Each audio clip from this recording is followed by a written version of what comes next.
안녕하십니까. 스탁과 스토리 수다가 있는 수요일 김기수의 돌직구 타임 김기수입니다. 안녕하십니까.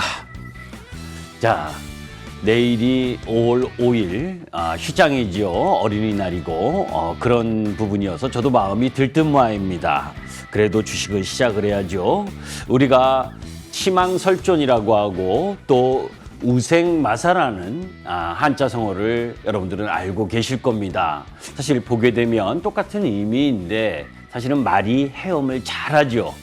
그런데 홍수에 물살이 센 가운데에서 헤엄을 잘 친다고 열심히 헤엄을 물살에 반해서 하다 보면 힘이 지쳐서 말은 죽고 말고, 반면에 소는 그죠? 물살에 편승해서 목숨을 건졌다는 이야기입니다. 지금 시장은 하락 시장에 상당히 힘들고 지치는 그런 상황이 놓여 있습니다. 그런 상황에서 매매를 자주 하게 되면 사실 그 역으로 거스르는 부분이거든요. 그래서 오히려 가만히 있음만 못하는 그런 경우도 많습니다. 그런 흐름 부분들을 여러분들이 생각하셔서 조금 있다가 김기수 돌직구 타임 본격적인 시장 상황이나 그런 흐름 부분들을 염두에 두고 시장에 대응하셨으면 좋겠습니다.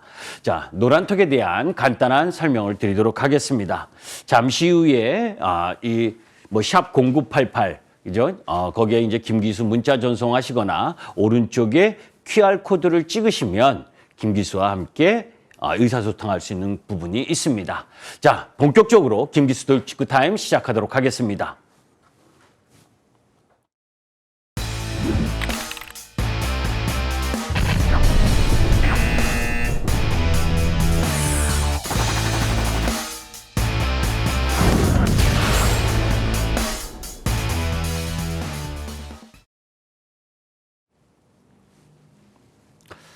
예. 자, 우리가 이제 내일 새벽 5월 5일이죠. 그죠?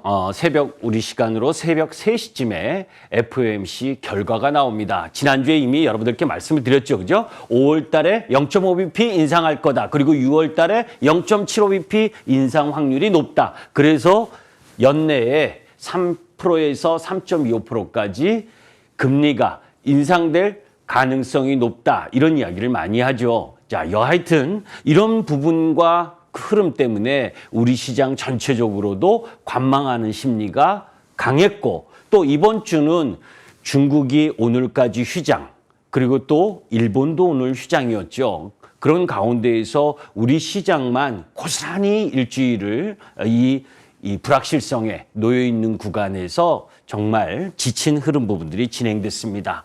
자, 자이언트 스텝 가능성, 이 부분이 왜 이렇게 우리 시장이나 글로벌 시장에 충격을 주고 관망 심리를 더 자극하냐 하면, 사실 우리의 블랙아웃 기간이죠. 지금은 연준 의원들이 이야기를 못하는 가운데 그 이전에 파월 연준 의장이 이 1979년 10월 달에 한 번에 FOMC 회의에서 4% 금리 인상을 한 폴 볼커 의장의 이야기를 언급했었기 때문이에요. 그렇기 때문에 혹시나 5월 이 FOMC 회의에서 0.5bp 이상의 금리 인상을 하거나 아니면 금리 인상한 이후에 기자회견에서 더 매파적인 이야기를 하지 않을까라고 하는 이야기를 염두에 두고 시장은 왕창 쫄아 있는 거죠. 자, 그만큼 물가가 부담이라는 것을 반증하기도 하고, 사실 우리가 FOMC 통화정책회의, 우리 한국의 금통위도 마찬가지죠. 통화정책 입안자의 입장에서 가장 중요한 것은 주식시장의 주가를 올리고 내리고 하는 것이 아닙니다. 그죠? 통화정책을 통해서 물가와 그리고 경제 성장이라는 두 마리 토끼를 어떻게 잘 가지고 가느냐 하는 것이 중심이잖아요. 이제 그런 부분들 속에서 지금 시장은 이 물가 상승에 대한 부담으로 FOMC 회의에서 더 자극적인 매파적 발언이 나올까 하는 두려움에 지금 놓여 있는 거죠. 자, 그런데 다시 한번 차트를 한번 보도록 하겠습니다. 지난주에도 말씀드렸지만 2008년 리만 브라더스 때는 그 대차대조표 충격을 감내할 수 있는 미국 시장의 가계 자산 부분이 밑으로 내려와 있었었고, 지금은 이 파란색 부분 가계 순자산이 높은 상황이기 때문에 너무 크게 우려는 하지 말자라는 말씀을 드렸었죠. 자, 지금 우리 시장은 공포의 역금융 장세가 지금 펼쳐지고 있습니다. 금리도 올라가고 원자재 가격도 올라가고 환율도 지금 1265원인가요? 오늘 뭐 그 속에서 지금 3대 쇼크가 발생을 했고, 그런 가운데에서 2020년 3000포인트, 2020년 1월 11일 날 3266포인트를 찍으면서 포모 현상을 발생시켰을 때, 그때 개인 투자가들이 진입을 한 부분이 3100에서 3200포인트에서 31조를 순매수를 했습니다. 엄청난 매수였죠. 그죠? 자, 지금 종합주가지수가 2677포인트 라인에 놓여 있으니까 지수상으로만 봐도 10%가 넘는 하락 부분을 맞았는데, 실질적으로 종합주가지수가 10% 넘게 하락을 하게 되면 종목 부분들은 20%에서 많게는 반토막 이상 나는 종목들이 숱하죠. 그죠? 왜냐하면 삼성전자가 지수를 커버하고 있는 상황이니까. 자, 그런 가운데에서 이야기하고 싶은 부분은 지금 40년간 이어져 온 미국 시장에서 저금리 시대의 종말을 알리고 있는 상황. 그런 부분이기 때문에 옛날의 관점에서 자꾸 예전에 저금리 시대의 관점으로 주식시장을 바라보면 안 된다는 거 하나 하고, 또 그 다음에 30년간 유지된 세계화, 우리가 노동력이 싸서 분업화하면서 중국이나 동남아 막 이렇게 갔었던 부분, 그렇게 공급망을 다변화했었던 부분 속에서 지금은 탈세계화, 그죠? 뭐 서방 국가로의 공급망의 재편, 그러니까 중국이나 이런 부분을 배제하는 부분을 지금 가고 있는 중이거든요. 그런 가운데에서 전쟁과 세계 경제의 불확실성을 키우는 변수, 이러한 부분들이 놓여져 있는 가운데 가장 중심에 미국의 금리 인상이라고 하는, 긴축이라고 하는 부분, 그리고 5월 FOMC에서 0.5bp 이상의 금리를 인상을 하고, 또 행여 5월부터 QT, 그죠?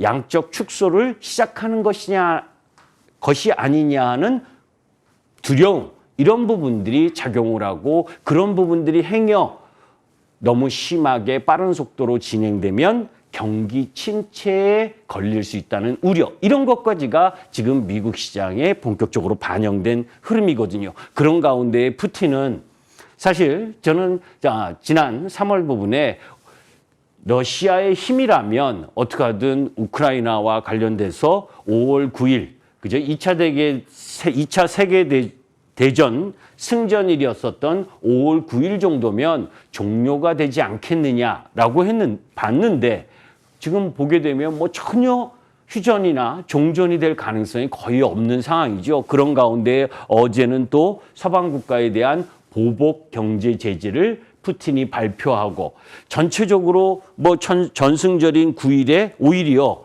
선전포고를 할 가능성도 있다는 이야기, 뭐 여러 가지 이야기가 나오면서 지금 장기화되는 부분, 이런 부분들이 시장의 부담 요인으로 계속 작용하고 있고, 거기에 이제 우리나라 4월 소비자 물가 발표를 했는데 4.8%, 그러니까 2008년도 4.8% 10월 달 부분 지금 다시 올라오고 있는 상황이죠. 뭐 주요 품목 상승률을 보면 여러분들이 안 봐도 다 아시겠지만 석유류가 가장 높게 올라와 있잖아요. 그래서 행여나 13년 반 만에 소비자 물가가 4.8%로 올라왔는데 4월 달에 금리 인상했는데 5월 금통이 5월 26일이죠. 그죠?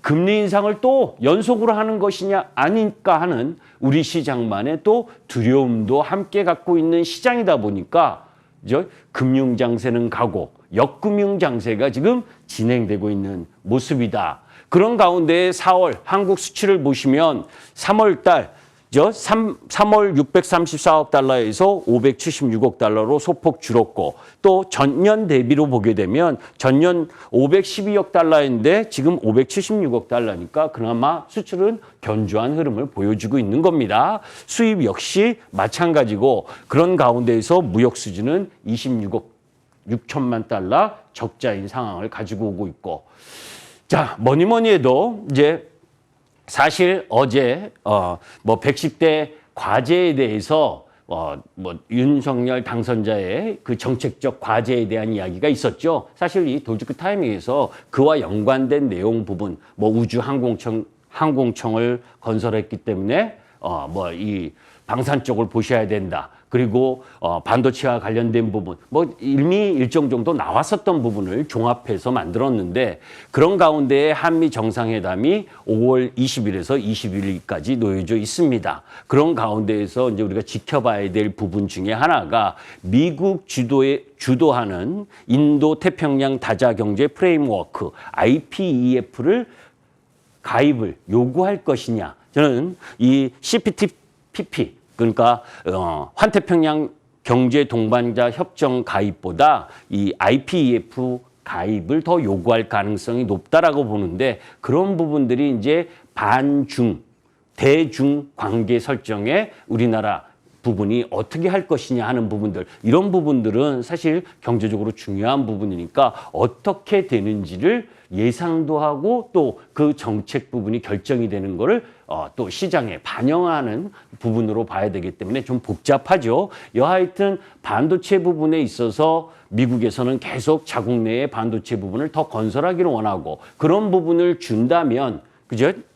또 철강 이전 트럼프 정권 때 우리나라 철강 업체에 트럼프 관세, 철강 관세를 더 부과했었던 부분을 낮추는 것을 또 딜을 해야 될 거 아닙니까? 이제 여러 가지 부분들에 대한 숙제, 이런 부분들을 숙제와 기회의 요인도 함께 고려해서 볼 필요가 있는 거고 그런 가운데에서 지금 미국과 일본은 어제 최첨단 2나노칩 생산 협력 합의를 했죠. 사실 일본만 해도 90년대만 해도 반도체 점유율이 뭐 50% 가까이 됐었었는데 지금은 10%까지 줄어드는 상황. 미국도 마찬가지고 지금 대만과 한국에 집중되어 있는 이 의존도를 줄이기 위한 흐름 부분으로 가고 있다라고 하는 부분, 이런 부분도 우리가 시장에 일정 정도 염두에 두고 봐야 된다라고 보시면 됩니다.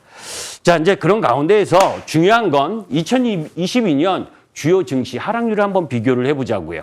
자, 뭐 여긴 그림으로 이렇게 보시면서 한국과 미국 증시 하락에 여러분들 지금 너무 아파하시면 안 돼요. 미국 시장은 더 아픕니다. 그죠? 4월 달 나스닥이 13% 하락을 했죠. S&P는 마이너스 8.8%. 우리 코스피는 4월 달에 2.2%밖에 하락하지 않았어요. 그리고 코스닥도 4.2%밖에 하락하지 않았습니다. 반도 안 되게 하락을 했죠. 2020년 전체 어제까지의 흐름을 보더라도 나스닥은 22% 급락을 했습니다. 코스피는 9.8%. S&P 500은 13%, 코스닥은 12%. 그러니까 나스닥 기준으로 보게 되면 우리 시장은 거의 반 정도밖에 하락을 하지 않았죠. 자, 그러면 왜 반밖에 하락하지 않았을까? 딴 때 같으면 미국 시장이 5% 상승하면 2% 상승을 하고 5% 떨어지면 우리 시장은 7, 8% 급락을 하는 게 우리 시장의 원래 모습이었잖아요. 그죠? 그런데 오히려 이번 올해 2022년 국면에서는 물론 하락해서 아프긴 하지만 미국 시장보다 덜 하락하고 있는 그 이유는 뭐냐? 저는 개인적으로 보면 멀티플을 얼마만큼 줬었느냐 하는 부분하고 또 소비자 물가의 차이도 물가가 미국 시장에서는 3월 물가 8.5%, 우리 시장에 있어서는 3월 4.1%, 4월은 4.8%. 그러니까 상대적으로 미국보다 물가에 대한 부담도 줄어든 상태. 그런 가운데에서 이제 요 표를 한번 보도록 합니다. 자, 코스피와 나스닥 하락이 아주 일목요연하게 나오고 있죠. 제가 여기 부분에 있어서 2600포인트는 쉽게 깨지지 않는 자리다라고 말씀드렸는데 우리 시장은 계속해서 박스권을 연장하고 있습니다. 그런데 나스닥 일봉의 모습을 보시면 저점을 붕괴하면서 1월 달, 3월 달에 저점을 붕괴했잖아요. 그만큼 눈에 보이게 나스닥의 하락세가 더 강한 모습입니다. 자, 우리가 영원한 성장은 없죠. 실적을 또 외면할 필요도 없습니다. 여기서 미국 증시 대표주 팡 부분에 있어서 뭐 아마존이 어닝 쇼크를 발표한 당일날 14% 당일날 급락을 했고 4월 한 달간 24% 정도를 급락을 했고 또 넷플릭스도 여러분들이 기억하실 텐데 마이너스 35% 당일날 실적 발표 당일날 하루 만에 35% 급락을 했습니다. 여기서 이렇게 팡 관련 주식들이 급락을 했는데 여기서 한번 우리가 냉정하게 살펴볼 필요가 있습니다. 저렇게 많이 급락했으니까 쉽게 반등할 것이다 라고 보시면 안 된다는 거예요. 자, 팡의 S&P 영업이익 비중은 2020년 4분기에 19.4%였어요. 19.4%. 그런데 2020년 1사분기에는 15.4%로 영업이익이 비중이 4% 정도 감소를 했습니다. 그런데 시가총액 비중은 그러면 그 정도 떨어져 있어야 되잖아요. 지금 이렇게 하락을 했었어도 동기간의 시가총액 비중은 23.4%에서 22.1%. 그러니까 뭐예요? 1.3% 정도밖에 감소하지 않았다는 겁니다. 그러니까 그런 전체적인 흐름으로 보게 되면 우리가 주가가 떨어지는 이유가 실적이 안 좋아서 그죠? 실적이 안 좋고 그리고 또 멀티플을 높게 주던 것이 역금융 장세, 그러니까 금리가 올라가면서 유동성이 부족하는 그 시장 흐름이라면 멀티플을 주던 거를 낮게 줘야 되는 그렇게 해서 하락하는 부분인데 아직 이 팡 관련 주식들의 특히 실적이 안 좋은 애플을 제외하고는 대부분 다 실적이 안 좋았잖아요. 그런 주식이 떨어지는 건 너무나 당연하다는 겁니다. 자, 성장과 가치에 여러분들 여기서 핵심은 이거예요. 성장주가 성장 섹터는 그죠? 매출의 성장이든 영업이익의 성장이든 그 성장이 멈추면 매도인 겁니다. 성장주의 개념은 저점 매수가 없어요. 그 기업이 계속해서 매출과 영업이익의 성장을 담보해내지 못하면 그 성장은 끝난 겁니다. 끝난 기업과 끝난 섹터에게 멀티플을 계속 줄 필요가 없잖아요. 그죠? 그래서 성장주가 무서운 겁니다. 성장주 매매는 성장이 정체되면 여지없이 그죠? 넷플릭스가 가입자 수 증가가 멈췄다. 증가가 멈춘 게 아니라 가입자 수가 오히려 줄어들었다. 그죠? 그것을 다시 복구할 수 있는 힘이 없다면 성장주로서의 멀티플을 줄 필요가 없다는 거지요. 그렇기 때문에 무서운 것이 성장주와 가치주의 모습입니다. 자, 박스권 장세에서 하락하는 종목군들 여기서 한두 달 계속 이야기를 하고 있는 중입니다. 네이버도 지금 종합주가지수 박스권인데 네이버 어제까지의 종가 모습입니다. 또 저점 깼죠. 그죠? NHN 한국사이버결제 또 저점 어제 또 깼습니다. 종합주가지수나 코스닥 부분은 저점을 깨지 않았는데 카카오페이 또 어제 저점을 또 깼죠.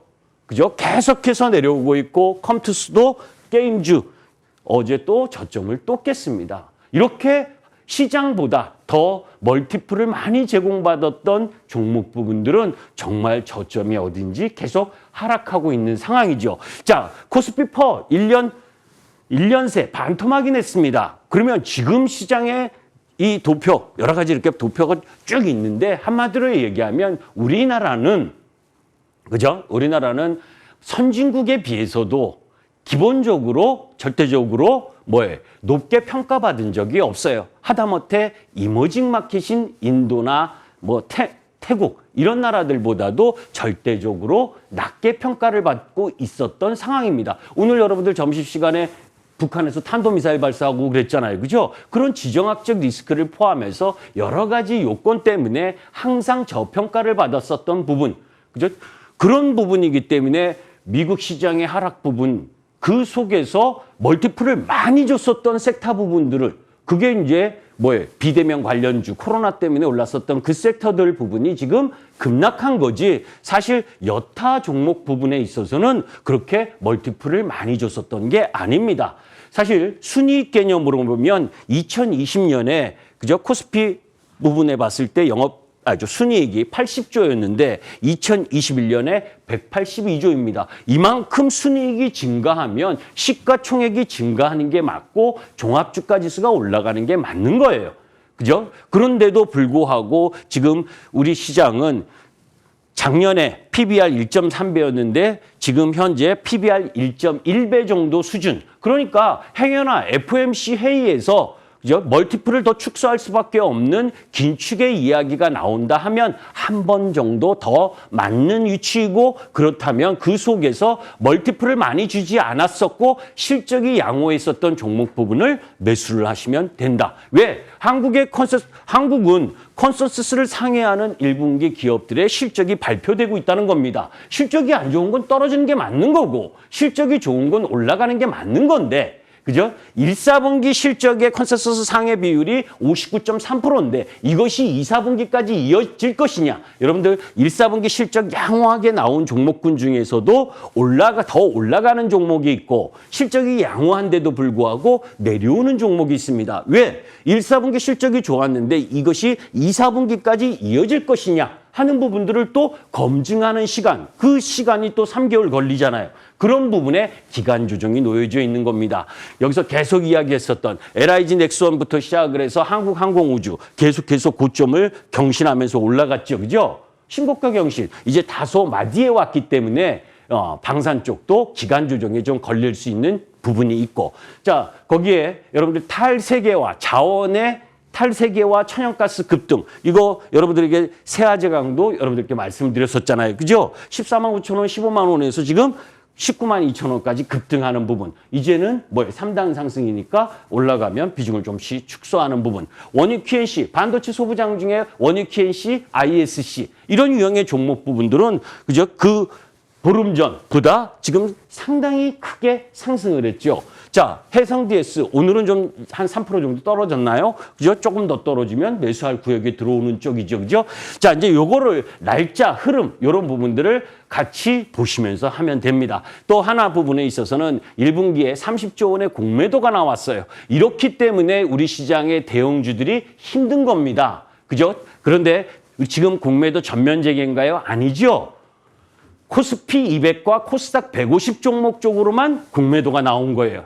그죠? 그 외의 종목 부분엔 공매도가 지금 진행되지 않기 때문에 상대적으로 그쪽 라인 부분들이 셌던 겁니다. 자, 그러면 이후 지금 오픈돼서 공매도를 맞은 코스피 200과 150 종목들은 지금 시장 부분에 있어서 외인들의 매도세를 다 맞았다는 거죠. 맞은 상황에서 FOMC 금리의 어떤 아주 안 좋은 흐름이 아니라면 일정 정도 그 충격 요건은 거의 받은 상태. 그런 상태에서 시장과 흐름들을 보셔야 된다. 지금은 악재가 엄청나게 많습니다. 금리 인상 가속화, QT, 경기 불안 여러 가지 악재들이 많고 호재는 지금 빛이 바래요. 그죠? 그런데 여러분들 생각해 보세요. 2020년 3월 19일 날 코스피 지수가 코스닥 지수가 글로벌 시장이 저점을 만들 때 코로나 확진자가 정점이어서 줄어들었나요? 아니죠.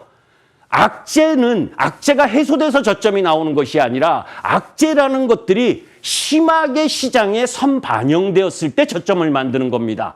이 부분을 자세하게 설명드리고 싶은데 그 위에도 많은데도 불구하고 시간이 다 됐네요. 이 이후부터는 잠시 후에 그죠? 6시 10분부터 시작하는 이 공개방송을 통해서 여러분들께 말씀을 드리도록 하겠습니다. 빨리 해도 시간이 좀 모자라는데 하여튼 그런 가운데에서 지금 저 화면 보시게 되면 MTN 밴드에 김기수를 검색하시면 저 방송 화면이 나옵니다. 그러면 6시 10분부터 제가 이 부분은 가장 중요한 부분입니다. 분위기 반전 트리거는 악재 해소가 아닌 선반영이라고 하는 부분, 그런 부분과 FOMC 회의 이후의 변화, 그 변화 속에서 투자의 흐름 부분을 어떻게 갖고 가야 될 것이냐 하는 부분들을 여러분들과 함께 고민하고 공부하는 시간을 갖도록 하겠습니다. 김기수였습니다. 감사합니다.